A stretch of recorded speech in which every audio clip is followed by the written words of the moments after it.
O Brasil deve registrar, segundo estimativas do Instituto Nacional de Câncer, o INCA, cerca de 40 mil novos casos de tumores localizados na cabeça e pescoço, em áreas como cavidade oral, laringe e até a glândula tireoide. Esse grupo de doenças está entre os tipos de neoplasia mais incidentes aqui em nossa população. Desde 2022, o Julho Verde é o mês nacional de combate ao câncer de cabeça e pescoço, trazendo um alerta. Boa parte dos casos é diagnosticado em estágios avançados, geralmente resultando num pior prognóstico e menos qualidade de vida para o paciente. A gente deve então falar mais sobre prevenção, fatores de risco e novas possibilidades de tratamento para esses tumores. Nossos convidados são o Dr. Lucas Santos, oncologista da BP, a Beneficência Portuguesa de São Paulo, e integrante do Comitê Científico do Instituto Vencer o Câncer, e o Vitor Gomes, que é paciente de câncer de laringe, voluntário da CBG Brasil e coordenador do Grupo de Acolhimento de Câncer de Cabeça e Pescoço, o GAL, no Rio de Janeiro. Dr. Lucas, a gente falou aqui que pelo menos 40 mil casos de tumores de cabeça e pescoço são registrados por ano aqui no Brasil, em regiões da orofaringe, laringe, a glândula tireoide, e o tratamento pode gerar até mutilações, comprometendo a qualidade de vida do paciente. Então, gostaria de começar a nossa conversa falando sobre esses diagnósticos que não chegam precocemente. Isso é um problema que agrava a condição desses pacientes? Então, bom, boa tarde a todos. Essa é a pergunta muito relevante. Acho que, a priori, a gente talvez precise tirar um pouquinho o câncer de tireoide, que tem uma fisiopatologia, fatores de risco bastante distintos, né?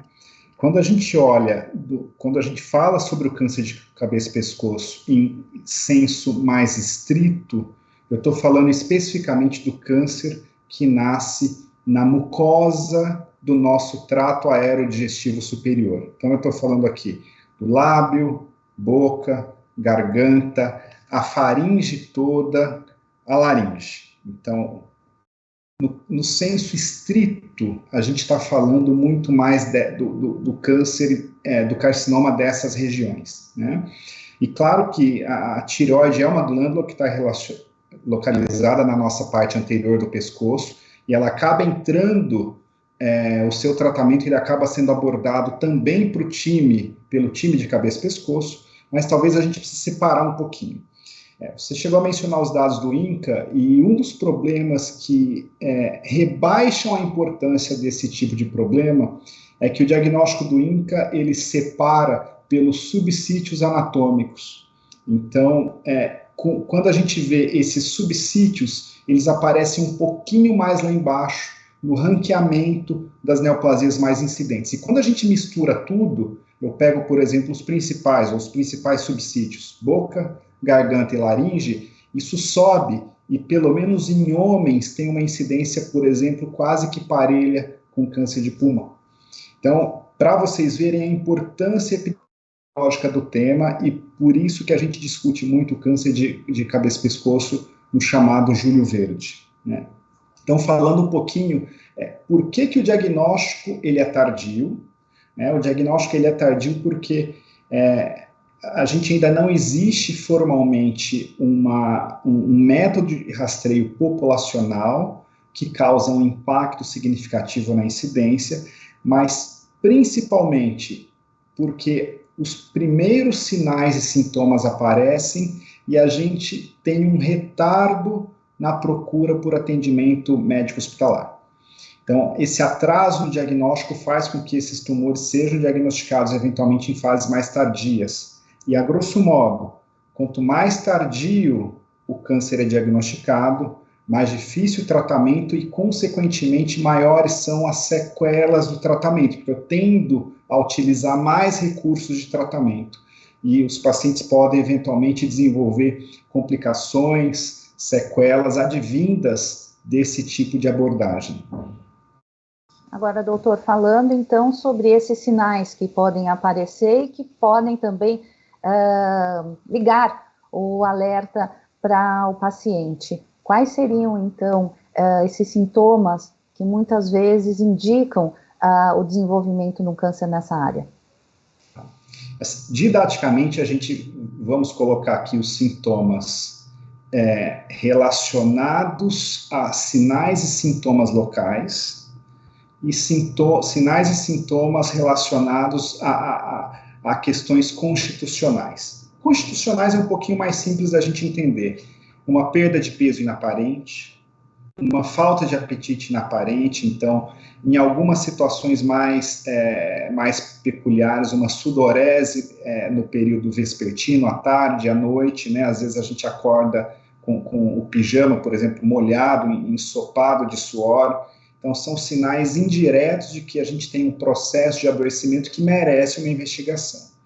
Agora, os sinais locais são, eu quero citar alguns que são muito importantes. Uma feridinha na boca, uma afta que aparece e não cicatriza, né? Então, isso é um sinal muito relevante, né?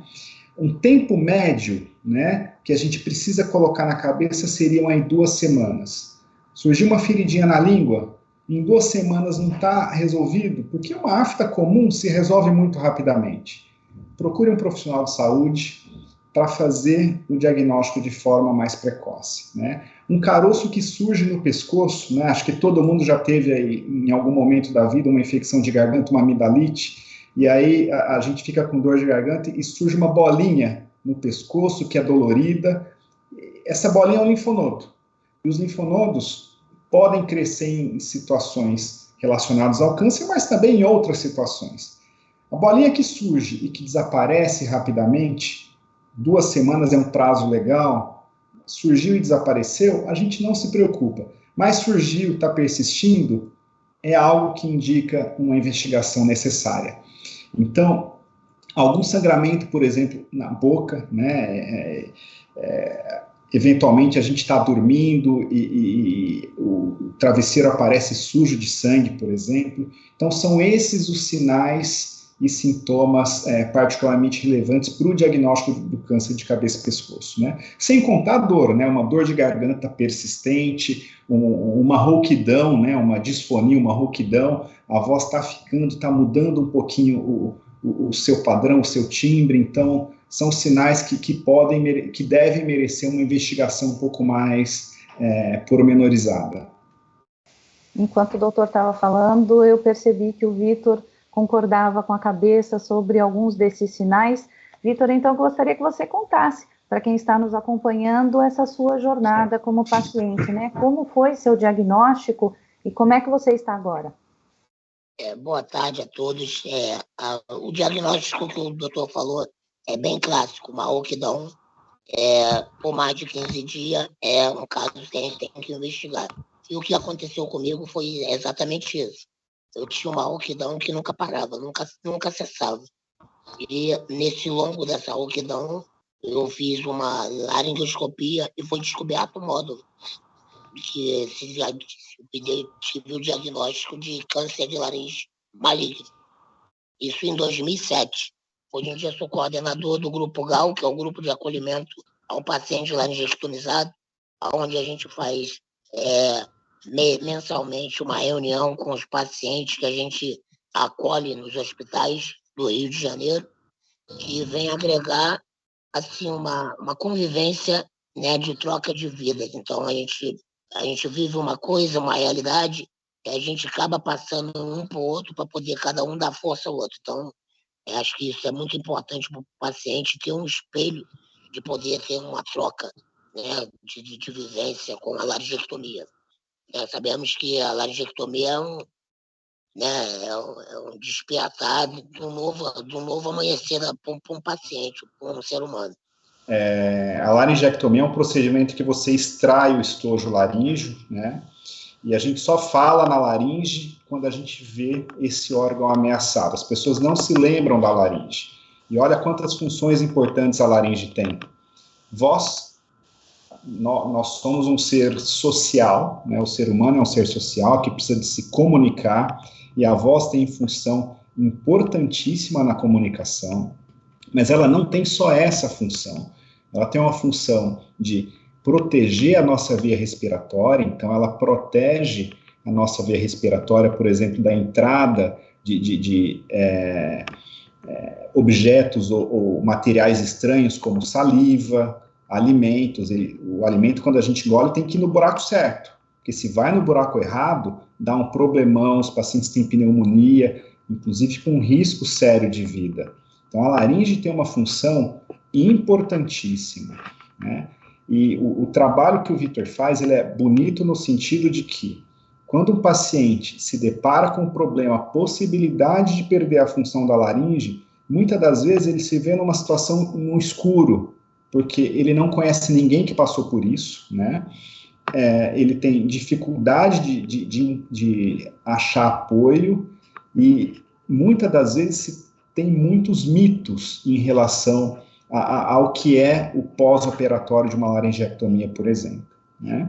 E eu digo mais, muito do desenvolvimento que nós tivemos no tratamento nos últimos 30 anos tem muito a ver com essa nossa necessidade de minimizar a necessidade de fazer uma laringectomia. Então, muitas das vezes a gente consegue oferecer tratamentos tão eficazes quanto, sem uma necessidade, pelo menos no primeiro momento, de oferecer um tratamento cirúrgico, né?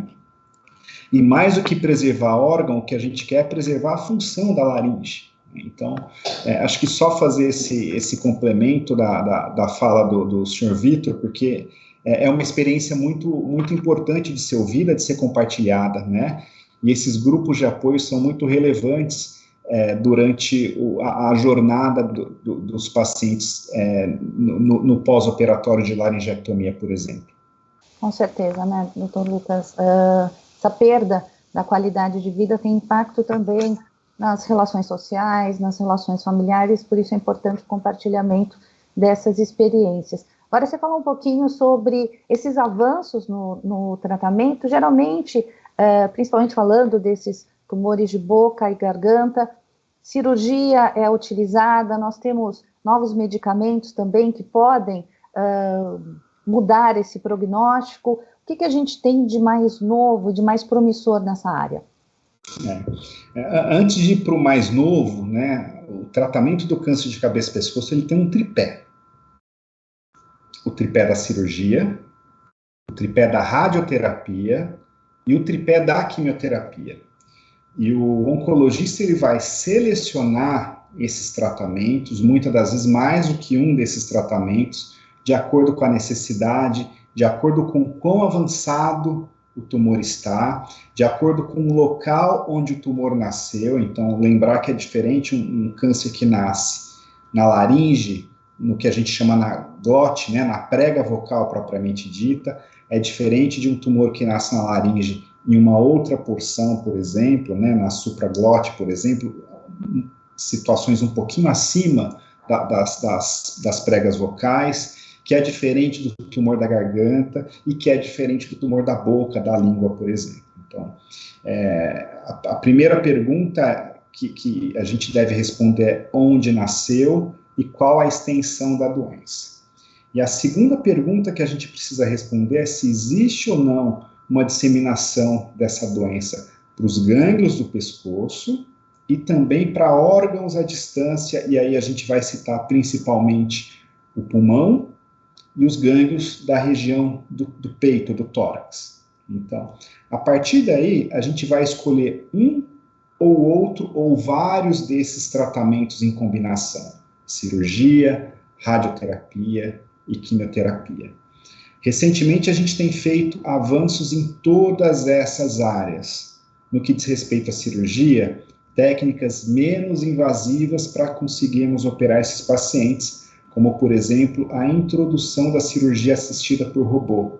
Então, aqui fazer uma explicação muito simples, né? Não é o robô que vai te operar, é um cirurgião de cabeça e pescoço experiente, experimentado, mas ele tem o auxílio, né, mecânico de um robô que o permite fazer cirurgias um pouquinho mais precisas em algumas situações. Lembrar que isso ainda não se aplica para tudo. Tá? A radioterapia também sofreu bastante avanço, né? O acelerador linear, que é a máquina que emite a radiação, e o software que ajuda no planejamento e no modelamento da dose, né? Então, a gente está falando de chegar dose possível no tumor e o mínimo de dose possível nos tecidos saudáveis para que a gente aumente a eficácia sem comprometer os efeitos colaterais. Então, diversos avanços têm sido feitos e a gente tem tentado desenvolver com algum sucesso, né, técnicas para a gente reduzir a dose de tratamento e o campo de tratamento. Então, existem avanços também nessas áreas, né?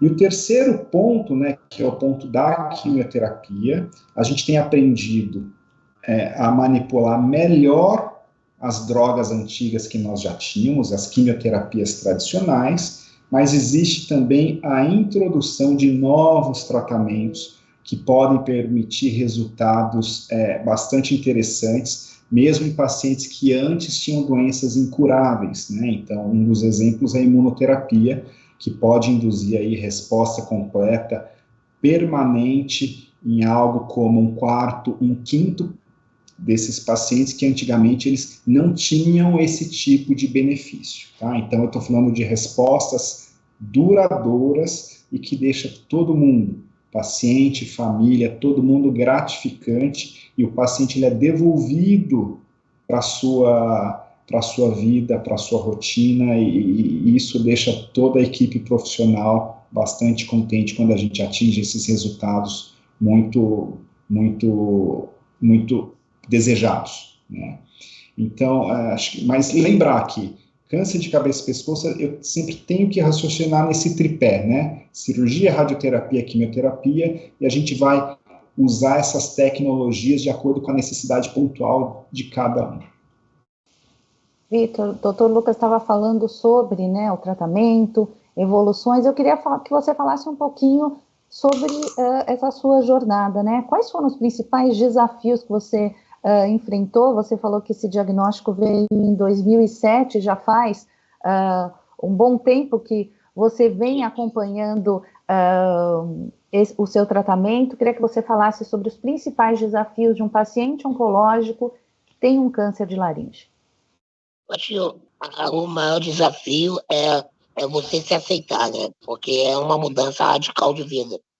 E isso me traz para o paciente muita carga que ele mesmo não sabe como caminhos. Então, ele vai procurando, gatinhando praticamente, para poder superar isso, cada obstáculo, porque vem a vergonha, vem o desconforto social.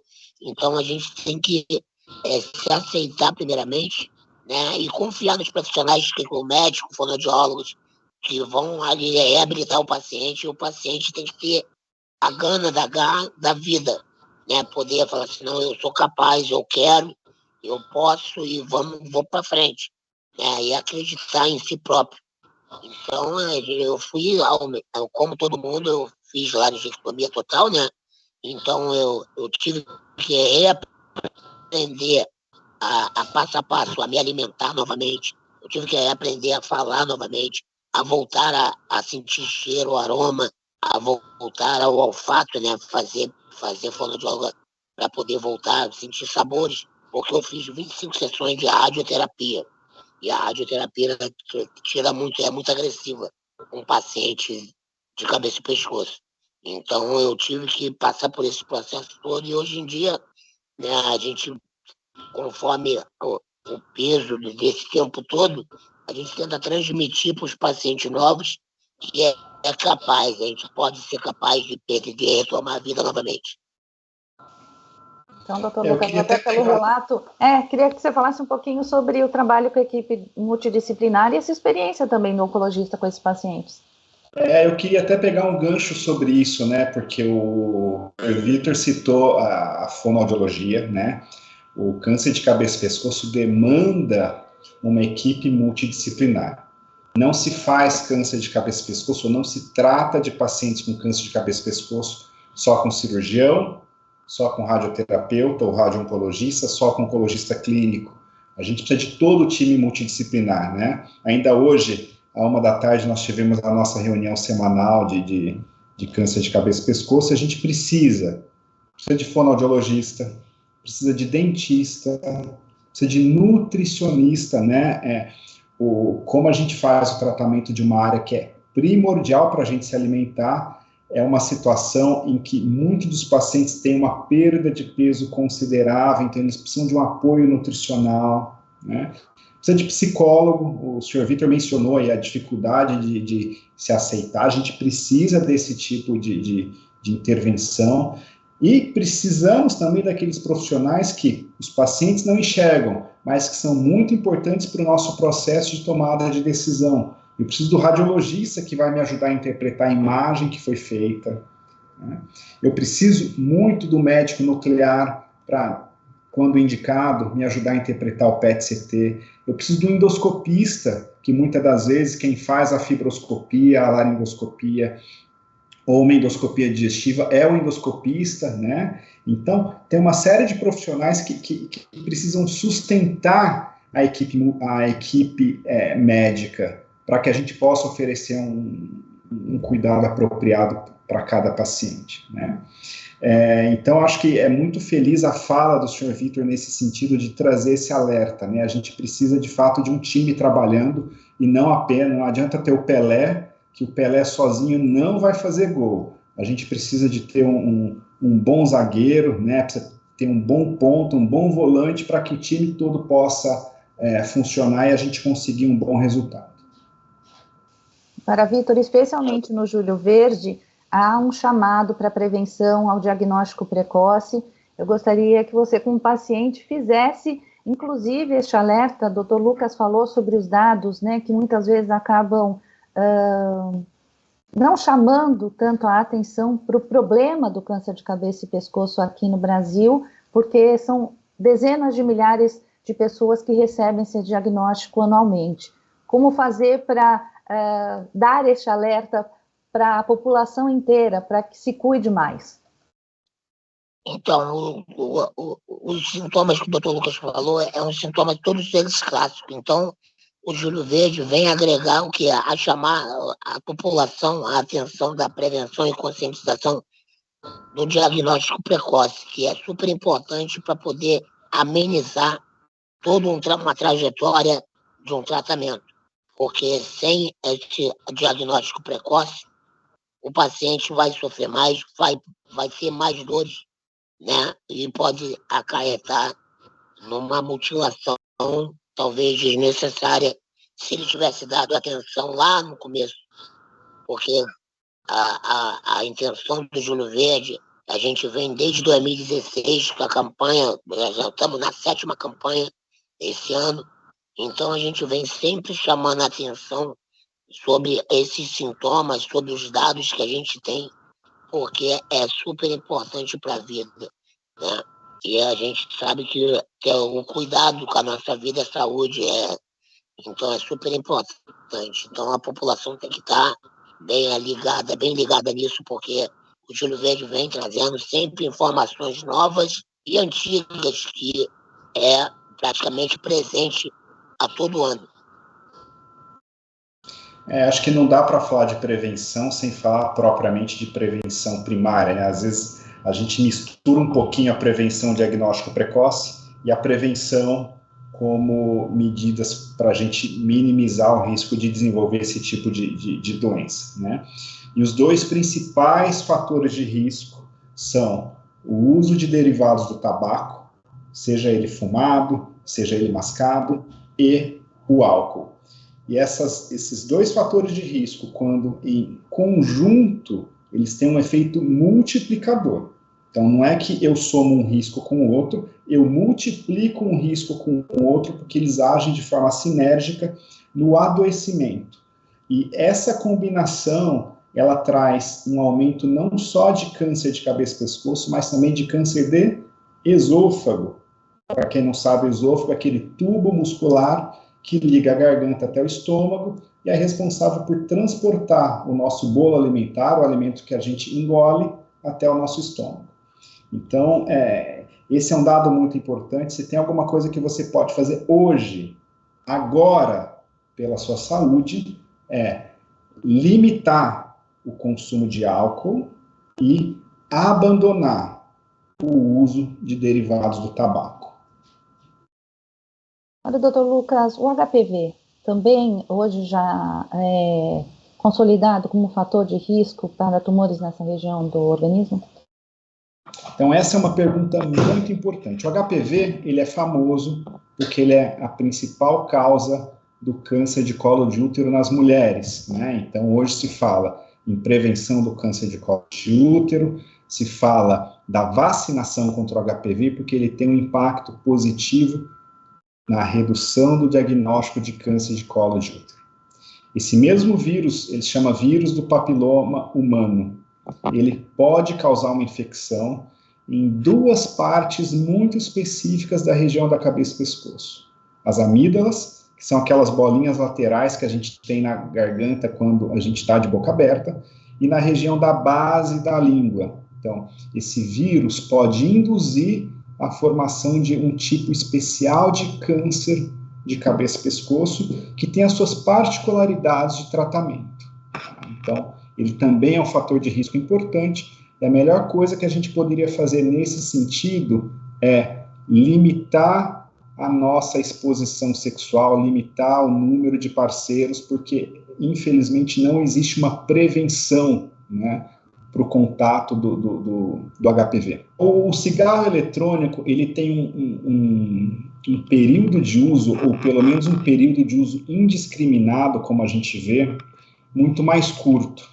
Então, ainda faltam estudos de longo prazo para a gente entender qual que deve ser, de fato, o impacto. Mas eu já te digo que eu não antevejo coisas boas vindo disso. Eu não vejo como sendo seguro qualquer tipo de consumo de cigarro eletrônico. O que está mais bem definido é um tipo de pneumopatia, uma doença do pulmão muito específica, né, que pode causar até sinais de fibrose pulmonar relevante, né? Então, a gente ainda tem muito menos dado em relação a casos de câncer, mas fico alerta, não é um hábito que deva ser perseguido, é um hábito, na verdade, prejudicial à saúde das pessoas. Inclusive porque o programa contra o tabagismo no Brasil já é bem consolidado, com bastante sucesso. Havia, né, a perspectiva de que os jovens parassem de fumar, e essa moda, né, como o Vitor colocou, do cigarro eletrônico, parece estar revertendo um pouquinho essa tendência, né, doutor Lucas? Então é importante ter atenção a esses fatores que podem causar, né, ou as doenças, enfim, todos os malefícios que esse tipo de dispositivo pode causar. Tanto é que as autoridades de saúde hoje têm emitido alerta contra isso como se fosse um fumo, um cigarro normal, né? Então, não é um hábito que deva ser experimentado de forma nenhuma, né? Existe ainda talvez um risco em potencial, né? Porque como o produto ele é diluído em um tipo de solvente, né? Que isso pode até aumentar a penetração dos carcinógenos na nossa mucosa. Então, isso a gente deve se afastar disso definitivamente. São boas escolhas também aliadas à prevenção. Vitor, a gente já está chegando ao final da nossa conversa. Eu gostaria que você deixasse uma mensagem de autocuidado para quem está nos assistindo, né? Você atua muito com pessoas, com pacientes que acabaram de receber o diagnóstico, mas é importante também dar essa mensagem para quem quer evitar receber esse diagnóstico. Então, queria que você deixasse a sua mensagem, por favor. Então, eu agradeço muito essa oportunidade e de poder estar falando um pouco da minha trajetória, né, que já são 16 anos de laringectomia total. Me sinto bem, graças a Deus, reabilitado. Como o doutor Lucas falou, sem um time completo, a gente nunca vai vencer, né? Acho que é uma troca de paciente com fonoaudiólogo, com nutricionista, com os médicos. Quer dizer, então, acho que a união faz a força. E eu agradeço muito por estar vivo, primeiramente a Deus, e por esse time todo que me fez. Eu acho que eu sou fruto desse time, fruto da junção de uma equipe multidisciplinar muito bem elaborada. Então, eu agradeço a todos muito e obrigado. Então, doutor Lucas, gostaria que você também deixasse essa mensagem de cuidado, né, para que a gente possa evitar novos diagnósticos e que tenhamos melhores notícias para esses pacientes. Então, acho que assim, a mensagem de casa, né, abandone o hábito de uso de produtos de tabaco, bebida alcoólica com muita moderação. Em segundo lugar, se tem sinal ou sintoma, emagrecimento, perda de peso, caroço persistente, ferida na boca que não sara, uma dor de garganta que não melhora, esse prazo, algo em torno de 2, 3 semanas, procure um médico para fazer um diagnóstico o mais precoce possível. E, uma vez feito o diagnóstico, procure sempre um cuidado em centros especializados que consigam te oferecer um atendimento multidisciplinar, porque a gente sabe que o cuidado do paciente com câncer de cabeça e pescoço precisa de um time completo. Não precisa, como eu havia feito a analogia, não precisa do Pelé. Precisa de um time completo que tenha um bom meio-campo, um bom atacante, um bom técnico, um bom zagueiro e um bom goleiro para que a gente consiga aí o melhor resultado possível. Bom, e para saber um pouco mais sobre os tumores de cabeça e pescoço, eu convido você a acessar o portal vencerocancer.org.br, também as redes sociais do Instituto Vencer o Câncer. E se ficou alguma dúvida, entre em contato com a gente pelo faleconosco@vencerocancer.org.br. Inclusive, no canal de YouTube do Instituto Vencer o Câncer, você encontra vídeos sobre os tumores de cabeça e pescoço. E lembro que se você já recebeu o diagnóstico, converse com seu médico sobre as opções para o tratamento e para a sua doença.